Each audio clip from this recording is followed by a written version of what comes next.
కాంగ్రెస్ పార్టీలో అసలేం జరుగుతోంది? పైకి అంతా బాగానే ఉన్నట్టు కనిపిస్తున్నా లోపల ఏదో జరుగుతుందన్న టాక్ ఎందుకు బయటకు వస్తుంది? గాంధీ భవన్ పైకి కనిపించినంత స్మూత్ కాదన్న ఇన్నర్ ఫీలింగ్ నాయకుల్లో ఎందుకు కనిపిస్తుంది? ఆపరేషన్ ఆకర్షాస్త్రాన్ని బలంగానే విస్తురుతున్నామని హస్తం నేతలు ఆనందపడుతున్నా ఇలా వచ్చిన నేతలు అలా వెళ్లడం చూసి కంగారు పడుతున్నారా? గద్వాల ఎమ్మెల్యే బండ్ల కృష్ణమోహన్ రెడ్డి ఎపిసోడ్ హస్తం పార్టీకి నేర్పిస్తున్న లెసన్ ఏంటి? బండ్ల బాటలో నడిచే ఆ గులాబీ ఎమ్మెల్యేలు ఎవరు? Watch this.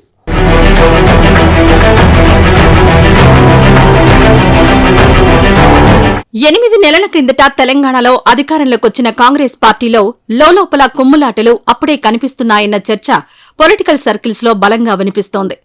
తెలంగాణ రాజకీయాల్లో ఎప్పుడు ఏం జరుగుతుందో తెలియని పరిస్థితి కనిపిస్తుందన్న చర్చ వినిపిస్తోంది. 10 ఏళ్లు అధికారంలో ఉన్న గులాబీ పార్టీ తమపై వేసిన ఆపరేషన్ ఆకర్ష్ అస్త్రాన్ని తిప్పికొడుతున్న కాంగ్రెస్ పార్టీకి ఊహించని షాక్ తగులుతుందన్న టాక్ నడుస్తోంది.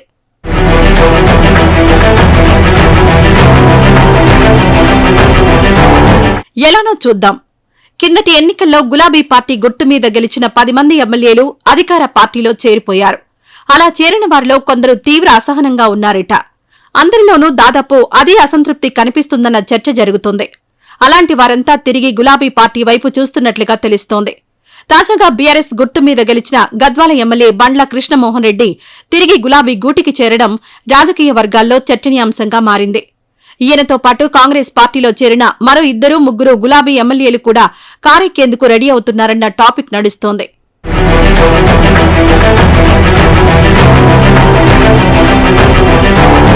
బీఆర్ఎస్ ఎల్పీ ఆఫీస్లో వర్కింగ్ ప్రెసిడెంట్ కేటీఆర్తో గద్వాల ఎమ్మెల్యే బండ్ల కృష్ణమోహన్ రెడ్డి భేటీ అయ్యారు. అంతేకాదు తాను తిరిగి గులాబీ పార్టీలోనే కొనసాగుతానని కేటీఆర్ చెవిలో వేశారట. నిజానికి కాంగ్రెస్ పార్టీ నుంచి పోటీ చేసి కృష్ణమోహన్ రెడ్డి చేతిలో ఓడిపోయిన సరితా తిరుపతయ్య యాదవ్ ఆయన చేరికను మొదటించి వ్యతిరేకిస్తున్నారు. ఆయనను పార్టీలోకి తీసుకోవద్దంటూ తన అనుచరులతో కలిసి గాంధీభవన్ ముందు ధర్నాకు దిగారు. సీఎంతో ఈ విషయంపై చర్చించారు. కానీ రేవంత్ హామీ మేరకు సైలెంట్ అయ్యారు. ఎన్నికల్లో ఓడిన తర్వాత సరితా బండ్లపై అనర్హత వేటు వేయాలని అఫిడవిట్ తప్పులను జతచేస్తూ హైకోర్టులో పిటిషన్ వేశారు. ఆయన పార్టీ మారిన తర్వాత పిటిషన్ వెనక్కి తీసుకోవాలని సరితకు చెప్పినప్పటికీ ఆమె వెనక్కి తగ్గలేదు. అది కూడా బండ్ల మనసు మారడానికి మరో కారణంగా చెబుతున్నారు కార్యకర్తలు.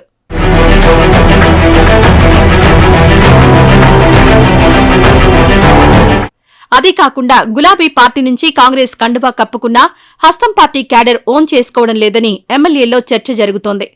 సీఎం రేవంత్ రెడ్డిని తాము కలవాలన్నా సాధ్యం కావడం లేదని వాపోతున్నారట. అందుకే సొంత గూటికి వెళ్లాలని కాంగ్రెస్ పార్టీలో చేరిన గులాబీ ఎమ్మెల్యేలు ఆలోచిస్తున్నట్టు సమాచారం. అదీగాక తమ పార్టీ నుంచి కాంగ్రెస్ పార్టీలో చేరిన ఎమ్మెల్యేలపై అనర్హత వేటు వేయాలని బీఆర్ఎస్ హైకోర్టులో పిటిషన్ వేసింది. అసెంబ్లీ స్పీకర్ను కలిసి అనర్హత వేటు వేసే అంశంపై ఫిర్యాదు చేసింది. హైకోర్టులో వచ్చే తీర్పును బట్టి సుప్రీంకోర్టును ఆశ్రయిస్తామని గులాబీ పార్టీ అంటోంది. పార్టీ మారిన ఎమ్మెల్యేలకు అనర్హత భయం వెంటాడుతూ ఉండడం కూడా మరో కారణంగా చెబుతున్నారు.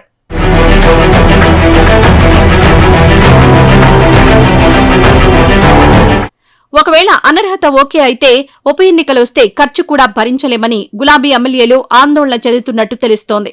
అందుకే గద్వాల ఎమ్మెల్యే కృష్ణమోహన్తో పాటుగా మరో 3 ఎమ్మెల్యేలు కాంగ్రెస్ నుంచి తిరిగి బీఆర్ఎస్ గూటికొచ్చేందుకు సిద్ధంగా ఉన్నట్లు ప్రచారం జరుగుతోంది. మరో 2-3 రోజుల్లో ఆ ఎమ్మెల్యేలు గులాబీ గూటిలో చేరతారనే టాక్ గులాబీ వర్గాల్లో వినిపిస్తోంది.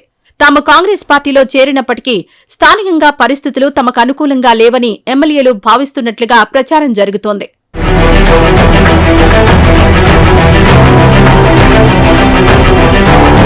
బీఆర్ఎస్ ఎల్పీని విలీనం చేసుకుంటామని అధికార కాంగ్రెస్ పార్టీ అంటోంది. మరోవైపు బీఆర్ఎస్ నుంచి కాంగ్రెస్ పార్టీలో చేరిన ఎమ్మెల్యేలు తిరిగి బీఆర్ఎస్ వైపు చూస్తూ ఉండడంతో రాబోయే రోజుల్లో తెలంగాణ రాజకీయాల్లో ఎలాంటి పరిణామాలు చోటు చేసుకుంటాయో చూడాలి.